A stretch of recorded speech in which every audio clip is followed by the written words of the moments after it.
What if the past is not behind us, but buried beneath us, not in the form of myths or memories, but as artifacts, patiently waiting for us to question everything we think we know?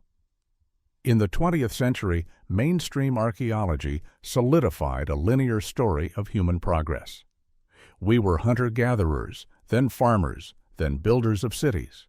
We evolved slowly, discovered fire, invented the wheel, forged tools, and gradually climbed toward what we call civilization. That narrative has become comfortable, repeated in textbooks, documentaries, and museums with the confidence of settled science. But what happens when an object is found that doesn't fit the timeline? What if a hammer turns up in rock that's 400 million years old? Or a mechanical computer rests at the bottom of the sea, more complex than anything believed possible in the ancient world? What if a spark plug is embedded in stone, formed 500,000 years before humans were thought to exist? These aren't fringe rumors or internet fabrications. They are real objects discovered by real people, miners, divers, archaeologists, and amateurs alike, whose accounts are recorded, photographed, and often scientifically analyzed. And yet, most of these artifacts have disappeared from public view. Museums decline to display them. Institutions refuse to test them. Scientific journals reject any paper that dares to explore their implications. The official explanations, if any, invoke contamination, misidentification, or geological flukes, narratives designed to contain the uncontainable.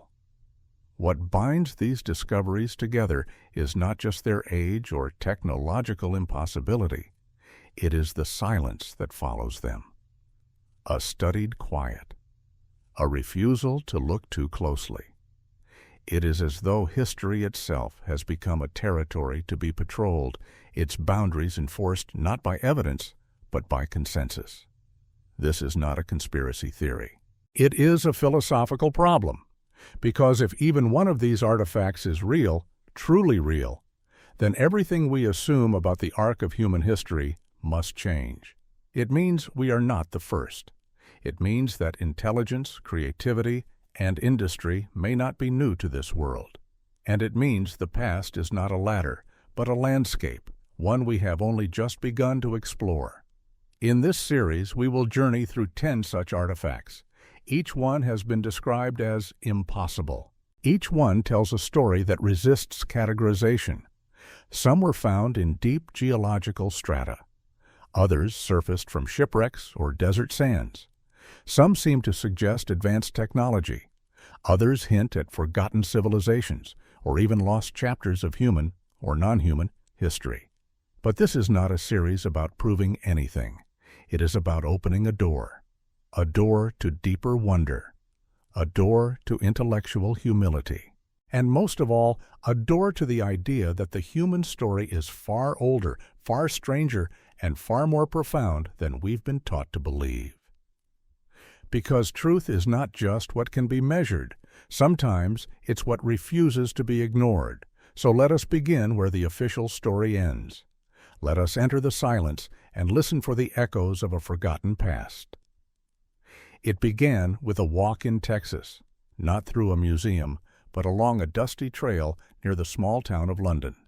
The year was 1936. Max and Emma Hahn were exploring the Red Hills when something caught their eye. A piece of wood sticking out from a rock. It seemed unremarkable at first, just another curiosity eroded by time. But when they took it home and cracked it open, they found something that defied everything they had ever been told. Encased in the stone was a hammer. Not a primitive club or ancient tool, a modern-style hammerhead made of iron with a wooden handle partially turned to stone.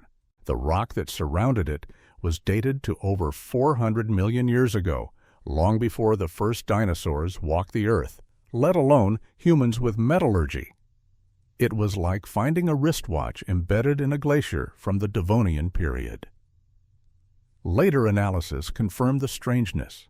The metal head was composed of 96.6% iron, but also contained chlorine and sulfur, an unusual composition that doesn't occur in nature. More baffling was its resistance to rust. Despite being exposed to air, the hammer showed no signs of oxidation. Metallurgists noted that its crystalline structure was unlike anything produced by modern industry, and its atomic composition didn't match known terrestrial ratios. How could such an object exist, not just in form, but in time? For decades, the artifact was shown to scientists, only to be politely dismissed. Some said it was a modern intrusion. Perhaps the rock formed around it recently due to some unknown geological anomaly. But no plausible mechanism was ever offered. Others refused to examine it at all, claiming it wasn't worth investigating. When metallurgist Carl Baugh tried to publish his findings, journals rejected the paper, despite confirming the data privately. Eventually, institutions stopped returning calls. The hammer was too strange, too disruptive, too dangerous to official narratives. And so it remained in private hands, protected but out of reach. A relic not just of deep time, but of intellectual taboo.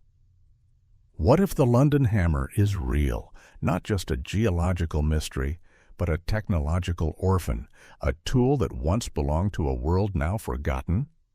If true, it suggests that metallurgy, craftsmanship, and human-like intelligence existed on Earth hundreds of millions of years before our species emerged.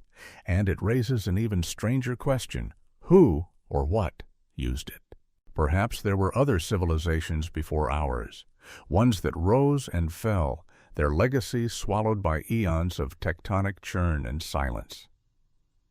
Perhaps the story of technology is not a steady climb, but a broken cycle of rise, ruin, and rediscovery. Or perhaps it's something more unsettling still, a sign that we are not the first intelligent beings to shape metal and wield tools on this planet. We are taught to believe in progress, that our knowledge builds upon itself, ascending toward truth. But the London hammer asks us to consider another possibility, that truth has been here before and been lost. And so it sits in the shadows of history, not debunked, not disproven, just ignored. Sometimes the greatest mysteries are not hidden, they're simply refused. And in that refusal, the past quietly waits to be remembered. In the blue waters off the Greek island of Antikythera, sponge divers made a discovery in 1901 that would baffle scholars for more than a century. From the depths of an ancient shipwreck, they brought up statues, amphorae, and a corroded lump of bronze that seemed, at first glance, unremarkable. It was cracked, calcified, and fused with age. But inside it was a mechanism that would change everything. The device was dismissed initially as a navigational aid, or astrolabe. It wasn't until decades later, through X-rays and painstaking reconstruction, that its true nature emerged: a mechanical computer. Gears within gears, interlocking with mathematical precision. 37 bronze wheels carefully cut and arranged to track the movements of the heavens. The Antikythera Mechanism, as it came to be known, could predict eclipses, chart the positions of the sun and moon, and even track the Olympic Games. It used differential gearing, a technology historians believed wasn't invented until the 16th century. Its complexity rivaled that of 18th century clockwork, yet it was built in the 1st century BCE. Who built it? How? And perhaps more pressingly, why are there no others? If this was the work of a singular genius, we should find echoes of it. But we don't. No blueprints, no workshops, no training lineage. Just this one impossibly sophisticated machine, lying silent beneath the sea for 2,000 years. Recent CT scans revealed even more secrets. The mechanism had once tracked all 5 visible planets and employed a 19-year metonic cycle to harmonize lunar and solar calendars. Its creators not only understood complex astronomical cycles, they engineered a machine to model them, with tolerances so precise they challenge modern replication. When researchers tried to rebuild it using today's tools, they struggled to match the accuracy of the original. This was no prototype. It was a product of mastery. And yet, the academic response has been strangely muted. Museums call it a marvel, but hesitate to draw attention to what it implies. That ancient peoples possessed not just creativity, but an engineering knowledge that surpasses our assumptions.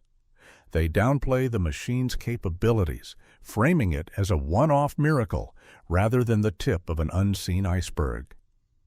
But what if it wasn't unique? What if entire traditions of mechanical knowledge existed in the ancient world, only to be lost to time? Fires, floods, wars, the usual destroyers of memory, could have erased a technological lineage that once soared, leaving only this single survivor beneath the waves. The Antikythera Mechanism doesn't just challenge the timeline of invention. It whispers of forgotten minds who understood not only the stars, but how to model their dance in metal and gear.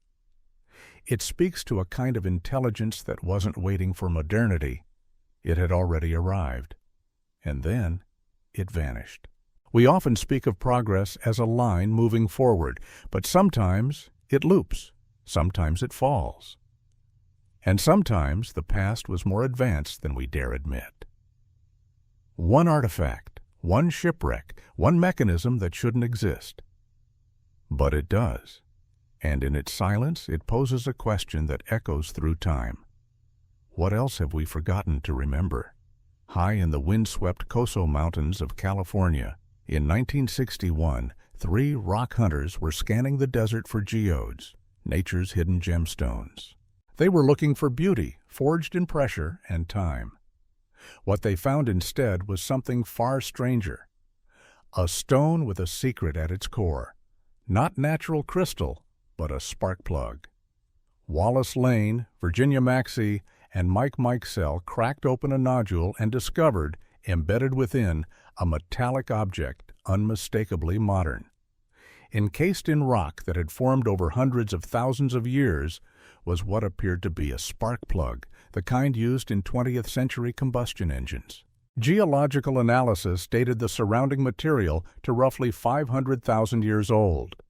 The rock formation showed no signs of tampering, no indication that the artifact had been inserted recently, and yet the object inside bore every hallmark of industrial manufacturing: a metal shaft, ceramic insulator, and threaded end, all perfectly preserved. An X-ray confirmed it. The internal structure was identical to a spark plug. It even matched patents filed decades later. But how could such an object exist before humanity was supposed to have invented even the wheel, let alone engines? The response from scientific institutions was swift and predictable. Contamination, they said. A modern object must have somehow infiltrated an ancient stone. But no one could explain how. Geologists who examined the artifact found no evidence of intrusion or artificial placement. The stone had formed naturally, layer by layer, around the object. Academic journals refused to publish the findings. Museums declined to display the artifact. Researchers were discouraged from pursuing it further. And eventually, the Koso artifact, as it became known, slipped from public attention. But the questions never went away. If real, and every analysis suggests it is, then this object suggests that advanced technology existed on Earth 500,000 years ago. A machine part designed with knowledge of electricity, metallurgy, and mechanical engineering, preserved in time like a fossil of an impossible past. Could it be a relic of a lost civilization, a survivor of some pre-human intelligence erased by time? Or might it hint at a forgotten age of humanity, a cycle of rise and fall so distant we no longer remember? The Koso artifact forces us to confront a profound uncertainty.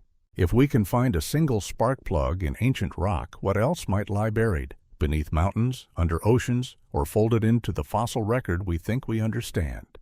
We assume that human history is a straight path from caves to skyscrapers. But what if that path has looped before? What if we are not the beginning of the story, but a reprise? The artifact remains in private hands, its mystery unsolved, its implications unanswered. Sometimes the most ordinary objects, a hammer, a gear, a spark plug, can carry the heaviest questions, because they're not just relics, They're evidence, not of what we know, but of what we've forgotten. And if a machine once roared to life in an age of stone, then we must ask, whose hands built it? And where did they go? In the parched earth near Baghdad, amid the ruins of ancient Mesopotamia, archaeologist Wilhelm Koenig made an unassuming discovery in 1936 that would ripple quietly through history. He unearthed a clay jar, nothing extraordinary at first glance, but inside it lay copper cylinders, iron rods, and traces of an acidic residue. It wasn't a container, it was a battery. The artifact, and others like it, came to be known as the Baghdad Batteries. When reconstructed and filled with vinegar or lemon juice, they produced a small but measurable electric current. Not speculation, demonstration. A trickle of power from an age that supposedly knew nothing of electricity. These simple-looking devices predated Benjamin Franklin by 2 millennia. They were found in the heart of what was once the cradle of civilization, and yet no ancient text describes their purpose. Were they toys, tools, religious instruments, or something more advanced? Some researchers propose that the batteries were used for electroplating, applying thin layers of metal to jewelry or statues. Others suggested they might have had medical uses or ceremonial significance. Whatever the case, they worked. Modern engineers confirmed their design was functional. Replicas could light small bulbs or activate sensors. What was most baffling was the design itself. The components, copper sheaths, iron cores, and bitumen seals, showed a clear understanding of electrochemistry. The copper and iron were positioned to optimize voltage output while minimizing internal corrosion. This was not trial and error. It was engineering. But official archaeology responded with skepticism, even dismissal. The prevailing view was that such knowledge did not exist in the ancient world. No written records meant no acknowledgement. No context meant no serious investigation. The batteries were displayed in museums, stripped of implication. A curiosity, not a challenge. As more of them were found, sometimes in association with ornate, electroplated objects, a pattern began to emerge. But even then, institutions avoided deeper exploration. Researchers who sought to study the artifacts were told that investigating ancient electricity was outside the bounds of archaeological science. Yet the batteries remain, physical, functional, and undeniable. If the Baghdad Batteries are real, and they are, then they suggest a chapter of human ingenuity long forgotten. A civilization that understood how to harness electricity, not in theory, but in practice. Not in dreams, but in clay. They remind us that history does not always broadcast its achievements. Some discoveries are quiet. Some technologies do not evolve into smartphones and satellites. Sometimes they vanish, lost with the fall of a city, a fire in a library, or a shift in power. The Baghdad Batteries do not speak loudly, but they illuminate a possibility that our ancestors were not merely primitive builders of mud brick cities, but experimenters, engineers of light and current in an age we thought dark. And in a quiet museum case behind glass and dust, the past continues to hum. Low voltage, high mystery, a signal from history waiting to be heard. What else, we might wonder, has already been discovered, but not yet understood? It was 1851 in Dorchester, Massachusetts. As workers blasted through rock to clear land near Meeting House Hill, they noticed something extraordinary amid the rubble. From within solid stone, 15 feet below the surface, a strange metallic object had been hurled into daylight. A bell-shaped vessel, ornately decorated and wholly out of place. The object was made of an unidentified metal alloy and inlaid with intricate floral designs. Its form was symmetrical, its walls of uniform thickness, a testament to precision manufacturing. But it wasn't just the craftsmanship that stirred unease, it was the context. The pot had been embedded in rock thought to be over 100,000 years old. Geologists examined the surrounding strata and confirmed that it showed no signs of recent disturbance. The pot had not fallen or been buried. It had been entombed by natural processes, sealed away by time. And yet the vessel was not primitive. It bore marks of advanced metallurgy, an alloy composition unfamiliar to modern techniques. Decorative inlays hinted at an artistic culture. This was not a tool or crude container. It was a crafted object made by people, or something, with knowledge, skill, and aesthetic purpose. The Dorchester pot should have rewritten history. Instead, it disappeared. After initial curiosity and a few brief articles in scientific periodicals, interest faded. Museums declined to accept the artifact, and no further analysis was conducted. The pot vanished into obscurity. Some say into private hands, others into institutional archives, labeled anomalous and left to gather dust. Why? Because it couldn't be explained. Because it wasn't supposed to exist. To accept the Dorchester pot at face value is to accept that someone, a culture or civilization, was working metal into refined shapes over 100,000 years ago. That advanced artistry and metallurgy flourished in a time when, according to science, humans were barely shaping stone tools. It forces us to imagine a world older than our history books allow, where technology and creativity didn't begin with Mesopotamia or Egypt, but with unknown hands in forgotten epochs. Was the pot a ceremonial object? A container for something sacred? Or was it the remnant of a long-lost culture buried beneath the weight of time and assumption? No one knows, because no one dares to ask. The Dorchester pot stands as a symbol, not just of what might have been, but of how quickly knowledge can be lost, not only in time, but in narrative, in the stories we choose to tell about ourselves. If truth lies in layers, then sometimes it is blasted from the earth when we least expect it. Sometimes it gleams for a moment before it is hidden again. And the question that remains, long after the pot itself has vanished, is this: how much of our past have we already buried, not under soil or stone, but beneath disbelief? Beneath the ancient soils of South Africa, in mines that reach into Earth's oldest rocks, workers began uncovering objects that shouldn't have been there. Perfectly spherical stones, some polished to a mirror sheen, others marked by 3 equidistant grooves around their circumference, began to emerge from strata nearly 3 billion years old. These were not casual finds. Hundreds of the so-called Klerksdorp spheres were discovered embedded in Precambrian rock long before multicellular life had even begun to flourish. Yet they displayed signs of intentional shaping, symmetry, balance, and precise geometric patterns that nature alone rarely achieves. Geologists first described them as concretions, mineral formations created by slow sedimentary processes. But further analysis complicated that explanation. Many spheres were made of pyrophyllite or hematite, with internal structures that included radial layers and even hollow chambers. Some were so precisely balanced that they could spin on their axes with almost no wobble. Even more mystifying were the grooves, 3 etched lines, equidistant and aligned, that wrapped around many of the objects with machine-like regularity. When examined under magnification, these grooves did not resemble the random fissures caused by pressure or erosion. They looked carved, but carved by whom? 3 billion years ago, Earth's surface was still in geological infancy.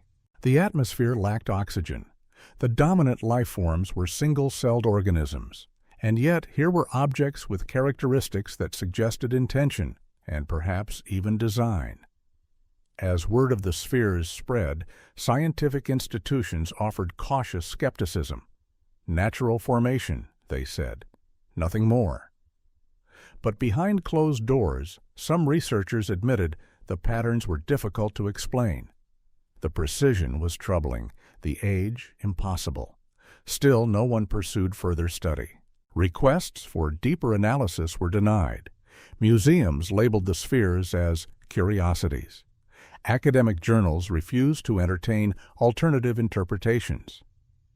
The spheres were filed away under mystery with a quiet directive: do not ask again. But they remain, tangible, measurable, unequivocally old. And they provoke a question that history cannot comfortably answer. Is it possible that technological processes or intelligent agency existed long before life as we know it? Were these artifacts from a forgotten chapter of Earth's own story, or evidence that intelligence is not unique to biology as we understand it? The spheres might be relics of a civilization lost so deeply in time that it left no trace but these smooth, silent objects buried in the stone. Or perhaps they are something else entirely, not artifacts of a civilization, but indicators that the universe is stranger than we imagine. That design, order, and intent are forces not confined to the human hand. We may never know what the Klerksdorp spheres truly are, but their presence in the oldest rocks of Earth is a quiet defiance of our certainties. And perhaps that is their message, that even the bedrock beneath us may be scripted with questions we have yet to learn how to ask. In a world where time erodes all memory, some truths may not decay, only wait. On the banks of the Mureș River in Romania in 1974, a discovery was made that quietly unraveled the tidy chronology of human development. Construction workers excavating near the town of Aude unearthed 3 buried objects: 2 mastodon bones, expected in that Pleistocene soil, and a third astonishing anomaly, a metallic wedge. It was roughly 8 inches long, oddly shaped, and unmistakably artificial. It had smooth edges, drilled holes, and showed clear signs of machining. At first glance, it resembled a foot from a landing gear or a structural bracket, nothing you'd expect to find alongside Ice Age megafauna. Analysis revealed the wedge was made of an aluminum alloy containing copper and other elements. But aluminum presents a particular problem. It doesn't occur freely in nature. It must be extracted from bauxite and refined using electricity, a process only developed in the 19th century. And yet here it was, in sediment at least 20,000 years old. Scientists tested the artifact and confirmed the alloy's composition. The surface showed signs of wear and oxidation consistent with great age. Some speculated it was a piece of modern machinery that somehow found its way into ancient Earth. But there was no evidence of burial or disturbance. The bones and the wedge were discovered in the same undisturbed layer. They had aged together. The official response was swift and strangely silent. Romanian authorities classified the object as anomalous, then moved it into storage. For years, it vanished from public view. Researchers who requested access were denied. And when foreign scientists expressed interest, they were told the artifact was lost or unavailable. But copies of the initial reports remained, and the object, now known as the Aude wedge, became a whispered legend among those who questioned the rigidity of mainstream timelines. What machine could leave behind an aluminum part in the age of mastodons? Was it a fragment of forgotten human technology? The remnant of a prehistoric culture far more advanced than history records? Or could it be something even more extraordinary, a relic not of human design, but of something else entirely? The Aude wedge doesn't offer easy answers. It offers silence. No inscriptions, no context, no clear function, just the quiet defiance of its existence. It reminds us that artifacts don't always come with explanations. Sometimes they appear like riddles in the earth, challenging not only our knowledge, but our willingness to change it. We like to think we know the boundaries of our past, that technology is a recent invention, that metalwork and machines are the children of modernity. But the Aude wedge sits in contradiction to that story. A machine-made alloy buried in ancient earth, a modern shape in a prehistoric layer. If it is what it appears to be, then we are not the first to build, to refine, to design. We are only the latest. And that realization may be the most humbling one of all, that the machines of history may long precede the hands we thought first forged them. Buried beneath bone and time, the Aude wedge waits, not for discovery, but for belief. In the arid highlands near Ica, Peru, strange stones began to surface in the 1930s. Rounded pieces of andesite carved with images that defied everything known about pre-Columbian history. At first, they trickled in as curiosities from local farmers and grave robbers. But as the decades passed, thousands were uncovered, creating a body of evidence too large to ignore and too controversial to accept. The Ica stones, as they came to be known, are etched with scenes that seem torn from science fiction. Humans interacting with dinosaurs, conducting organ transplants, gazing through telescopes, and piloting strange machines. Some stones depict star charts with celestial alignments requiring advanced astronomical understanding. Others show heart surgery, brain operations, and even genetic manipulation.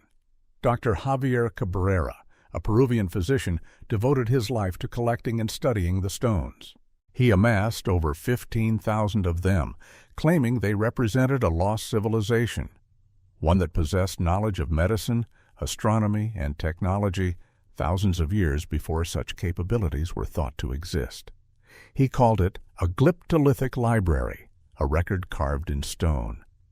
Critics were quick to dismiss the collection as a hoax. They pointed to local artisans who admitted to carving stones for profit. But forensic analysis told a more complicated story. Many of the stones exhibited weathering consistent with great age. The grooves were oxidized and packed with sediment, suggesting they were not recent creations. And the tools required to etch andesite, a rock harder than steel, did not match the capabilities of local villagers using knives. Still, the academic world turned away. Institutions refused to test the stones further. Museums declined to exhibit them. The Peruvian government prohibited excavation at known stone sites, declaring them protected zones, not for preservation, but for silence. Because if even a fraction of the Ica stones are authentic, they demand a total rethinking of human history. Who carved them? When? And how did they possess knowledge of species that had been extinct for 65 million years? Some suggest they are the legacy of a forgotten human civilization, one that reached technological heights before a global cataclysm erased its memory. Others entertain more radical theories, that the stones record visitations from beings beyond Earth, or that they preserve the visions of a culture whose understanding of time was nonlinear, folded into cycles beyond our comprehension. But perhaps the stones are not messages from others. Perhaps they are memories of ourselves, from a chapter so distant and buried that it feels alien. The Ica stones remain a paradox, too numerous to ignore, too unbelievable to embrace. And so they sit in quiet collections, their meanings debated, their authenticity questioned, but their presence undeniable. In their silence, they ask us to reconsider the line between history and myth, between skepticism and curiosity. What if the past we study is only the past we've chosen to remember? And what if the rest still lies in stone, waiting for us to see with new eyes?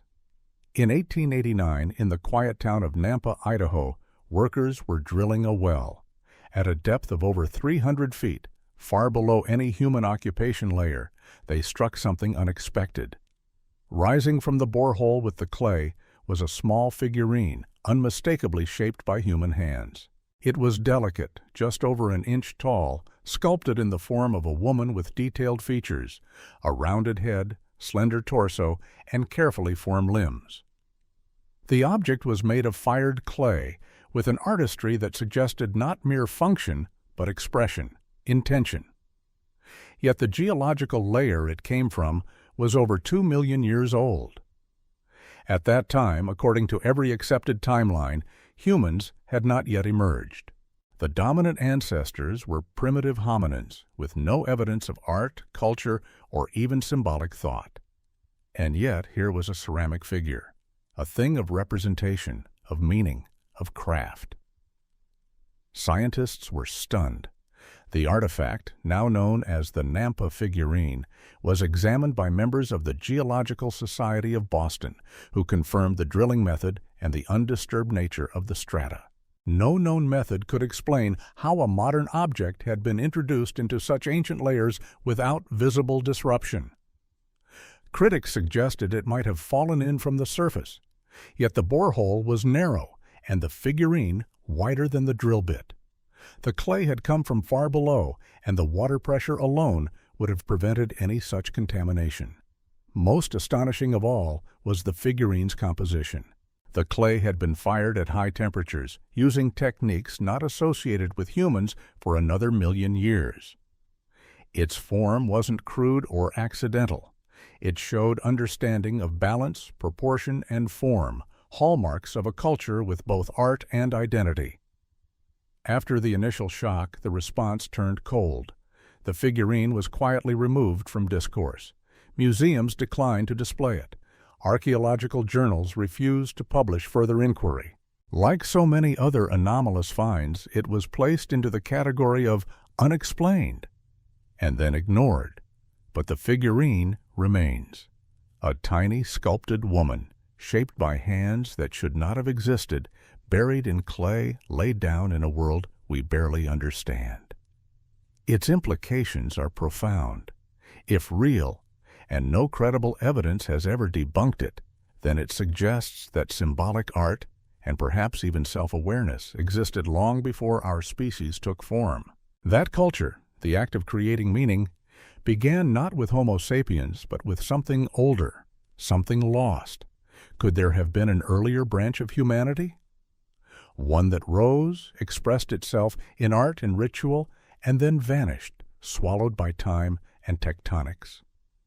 Or could the Nampa figurine be a remnant of a parallel line of consciousness that emerged, flourished, and fell before we ever arrived? It is a fragile thing, this figurine. But in its fragility lies a power that heavy monuments cannot hold. It represents not dominance, but memory, not conquest, but creation. And in that simple form, a human shape from an inhuman time, we glimpse a possibility that the story of us may have started far earlier than we imagine, and that deep beneath our feet, the clay still holds secrets shaped by forgotten hands. In 1976, across the volcanic plains of Laetoli in northern Tanzania, paleoanthropologist Mary Leakey was leading an expedition when something caught the eye of her team. Not bones or tools, but footprints. Perfectly preserved in hardened ash, 3 distinct trails of hominid-like tracks stretched across the landscape as if someone had just walked through wet cement. The prints were ancient. Radiometric dating placed them at 3.6 million years old, long before anatomically modern humans were supposed to exist. At first, researchers celebrated the discovery as proof of early bipedalism. It was a milestone in the human story, the moment our ancestors first walked upright. But then came the discomforting details. These weren't the wide, flat feet of Australopithecus, the hominin species thought to have made the tracks. They bore arches, heel strikes, and toe-offs, traits indistinguishable from those of modern humans. The stride was smooth and balanced, the prints aligned with the gait of a person who could be walking down a beach today. And then there was something else, subtle, easily dismissed, but impossible to ignore. Some of the impressions showed outlines that looked eerily like footwear. Patterns and ridges suggested artificial soles, the kind that don't grow on feet but are shaped by hands. Leakey and her team focused on the broader evolutionary implications. They published careful reports, praising the anatomical sophistication while avoiding conclusions that might disrupt accepted models. But other researchers, studying the prints in detail, began to ask, what if these weren't early hominids at all? What if they were us? Of course, that couldn't be. Modern humans, Homo sapiens, weren't supposed to exist for another 3 million years. The idea was preposterous. And so the discussion was quietly closed. Access to the original prints was limited. Requests for further study were denied. Excavations in surrounding areas were halted. Government authorities declared the site protected, not for its secrets, but from them. To this day, the Laetoli footprints are presented as evidence of early human ancestors. The museum displays show silhouettes of small, stooped hominids walking barefoot through ancient ash. The narrative remains intact, but the prints remain as well, precise, elegant, and unsettlingly modern. If they were made by Homo sapiens, then either our species is far older than we believe, or something else once walked this earth with feet like ours. Something capable of upright locomotion, balance, and perhaps even thought. The Laetoli footprints challenge us not with mystery, but with clarity. They are not ambiguous. They are not eroded beyond interpretation. They are simple, unmistakable tracks, the kind we leave every day, and that is what makes them so dangerous. Because sometimes it is not what we cannot see that frightens us most. It is what we cannot deny. And if someone walked across Tanzania 3.6 million years ago, someone like us, then history is not just incomplete. It is fundamentally wrong. History, we are told, is built on evidence, carefully unearthed, cataloged, and interpreted by those who follow the trail of time. But some pieces of that trail do not lead forward. They veer into the unknown, defying every framework we've built to explain our origins. They are not myths or theories. They are objects, 10 of them, each discovered by chance, each confirmed, photographed, tested, then dismissed. The London hammer, encased in rock 400 million years old, untouched by rust, made with metallurgical precision unknown to ancient or modern industry. The Antikythera Mechanism, a mechanical computer so sophisticated it mimicked the movements of the heavens and surpassed anything built for the next 1,000 years. The Koso spark plug, locked in stone 500,000 years before the first engine ever turned. The Baghdad Batteries, producing electricity 2,000 years before Franklin's kite touched the sky. And then there are the others, the Dorchester pot, crafted with artistic elegance 100,000 years before civilization. The Klerksdorp spheres, shaped with impossible symmetry in rocks nearly 3 billion years old. The Aude wedge, a machined aluminum part buried beside Ice Age bones, the Ica stones, depicting surgeries, dinosaurs, and star charts with the familiarity of lived experience. The Nampa figurine, sculpted with human grace 2 million years before symbolic art was believed to exist. And the Laetoli footprints, as human as yours or mine, pressed into volcanic ash 3.6 million years ago. Each artifact has been met not with honest inquiry, but with silence, ridicule, or quiet removal. Museums decline to display them. Journals refuse to publish credible studies. Researchers are told, politely but firmly, this is not a path you are allowed to follow. Why? Because they do not fit. They do not belong within the narrow timeline we have drawn for ourselves, a timeline that says humans are recent, that technology is modern, that progress is linear. These objects suggest otherwise. They whisper of cycles, of forgotten rises and unrecorded falls, of intelligence that may not have started with us, or may not have ended with us either. And so they are locked away, not for lack of evidence, but for too much, for evidence that dares to contradict. But what if we did not look away? What if we followed these artifacts as we would any other clue, not to prove a theory, but to understand a truth?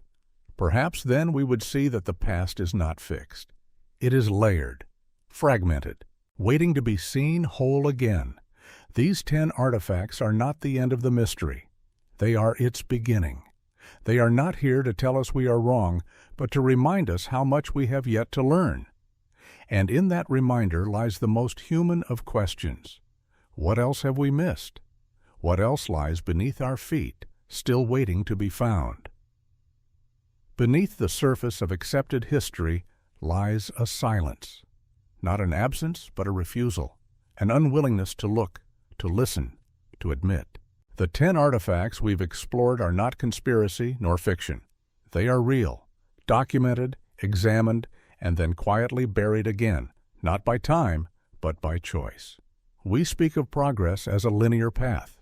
We teach that knowledge grows upward like a tree, each branch building on what came before.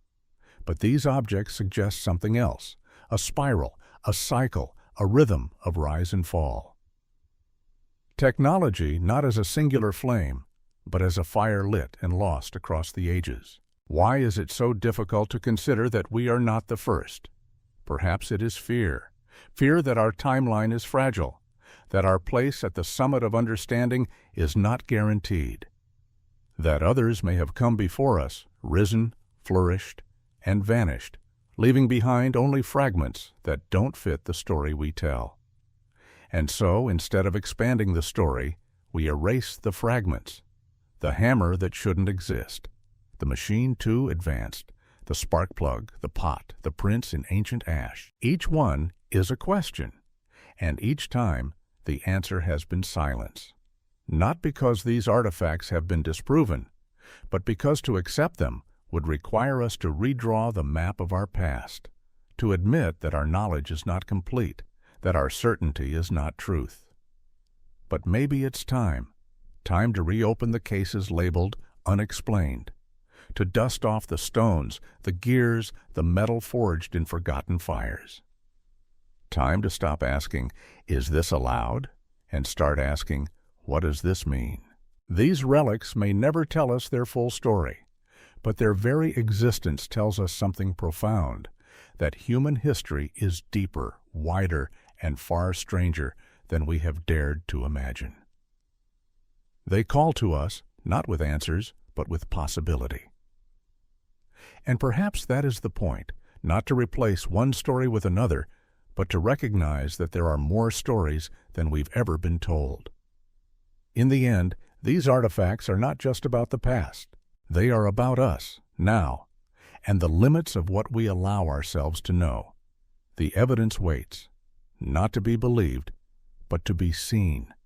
What if the truth about who we are has always been just beneath our feet, not hidden, but simply ignored?